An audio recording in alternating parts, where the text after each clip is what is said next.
সুবহানাল্লাহ, 2 নাম্বার আলহামদুলিল্লাহ, 3 নাম্বার লা ইলাহা ইল্লাল্লাহ, 4 নাম্বার আল্লাহু আকবার। এর চেয়ে শ্রেষ্ঠ জিকির আর হতে পারে?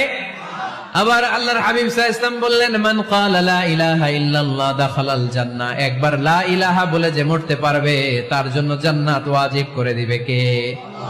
এই জিকিরগুলো করবেন হাতের গিড়ায়, আঙ্গুলের গিড়া আছে না, ডান হাত তুলেন তো, এরকম গিড়াগুলো দেখেন তো আমারে, এইভাবে সুবহানাল্লাহ সুবহানাল্লাহ সুবহানাল্লাহ, এটা সুন্নাত, পাওয়া যাবে? আব্দুল্লাহ ইবনে আমর ইবনে আল-আস বলেন, রাআইতু রাসূলুল্লাহ সাল্লাল্লাহু আলাইহি ওয়াসাল্লাম ইয়াকিদু তাসবিহা বিয়ামিনি। আমি নিজ চোখে আল্লাহ রাসূল সাল্লাল্লাহু আলাইহি ওয়াসাল্লামকে ডান হাতের গিড়াতে এরকম তাসবিহ পড়তে দেখেছি।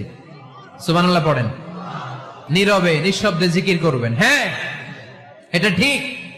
তালিমের জন্য একটু আওয়াজ করে প্রয়োজনে মাঝে মাঝে জিকির করা যায়, যেমন এইভাবে পড়েন সুবহানাল্লাহ আলহামদুলিল্লাহ।